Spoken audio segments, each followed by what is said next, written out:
We have on the line Elena Villafana, who's custom coming in That's studio. We right, haven't but we seen her can't for a have her in while. studio for now. And she's been busy, I would imagine, as head of F.E.E.L. Good morning, Elena.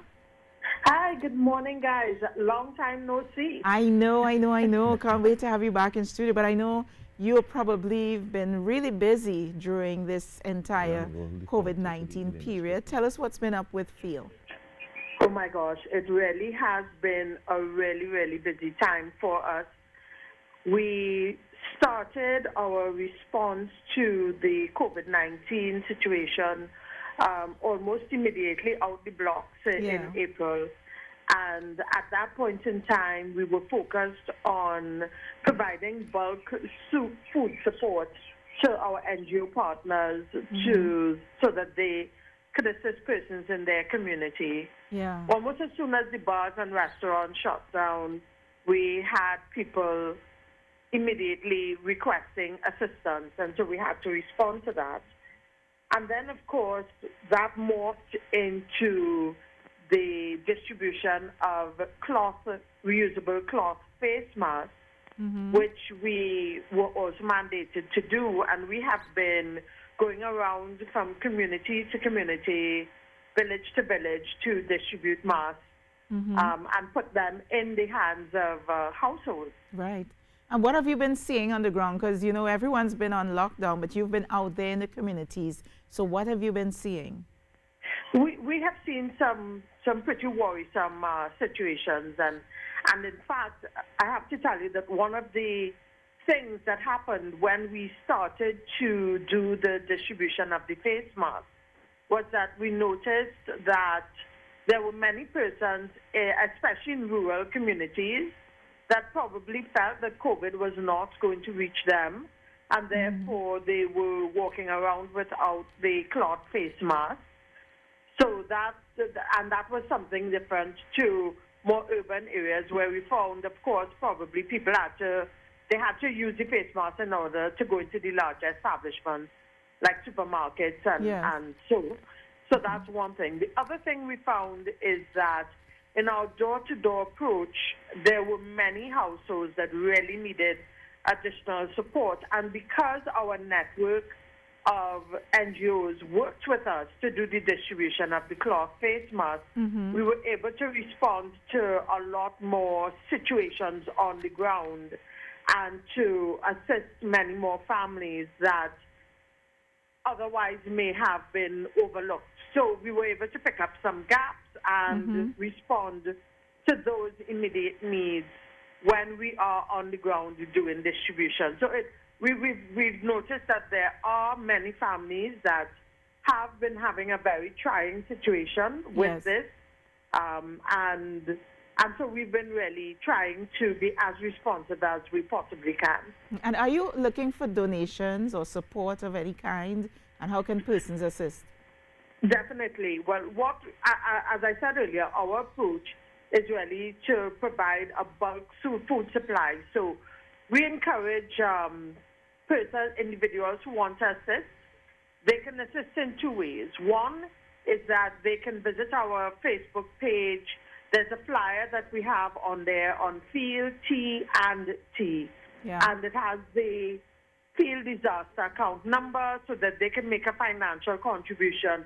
We pool those funds to purchase the items in bulk, which we then distribute to our partners so that they can prepare hampers for their communities.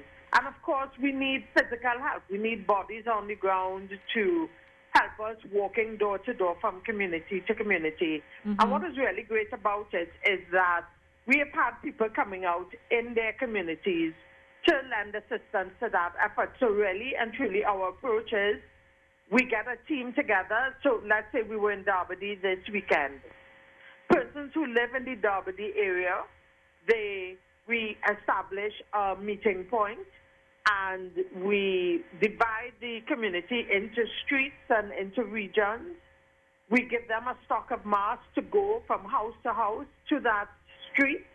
They give out the masks to that household. They place it in, no interaction, they place it in the mailbox of the household, or they hang it on the gate, Right. whatever is the most efficient way of distributing it. Right, yes. And we really need support from individuals to, if they give us their name and number and they want to help us with the distribution effort, we add them to the list of volunteers for that community when we're going into it. Okay, well, we're going to continue checking in with you, Elena Villafana-Sylvester, CEO of F.E.E.L, but thank you very much for joining us this morning and to give us an update as regards to what's going on with F.E.E.L. Quick question, though, before I let you go. Does F.E.E.L have to reorganize or readapt its way of doing its work given the new environment that we're in? That's an excellent question. And yes, we absolutely had to. And there are two things that we did. And we really have to thank the regional corporations and the Trinidad and Tobago Defense Force. When we were on lockdown, it was simply not possible for us to have 150 organizations coming to F.E.E.L in order to collect supplies of foodstuffs. So what we did was, and also we didn't want people on the road, so the foodstuff was actually sent to the regional corporations, and the regional corporations managed distribution in their locations to the community groups that are in their locations. So instead of someone having to come up from Erin to F.E.E.L compound in Fernandez, they would have gone to the corporation closest to them. I think we used the F.E.E.L Regional Corporation, and then they would have distributed to all our groups in F.E.E.L and further south. So we collaborated with the corporations in order to manage that situation. And the Trinidad and Tobago Defense Force has actually partnered with F.E.E.L throughout this entire episode by assisting us with transport to get the items down to some corporations, assisting us in terms of actually having a team on the ground at F.E.E.L so that it minimizes the number of persons that have to come to the warehouse. Distribution is very efficient. Yeah. And, persons just, the group pulls up with their vehicle and it's loaded by the Defense Force. It's been an absolute fantastic partnership throughout this entire situation. All right, Elena, very good to hear that, but we're going to have to leave it there because we're heading up to the news. Thank you so much, Elena Villafana-Sylvester, CEO of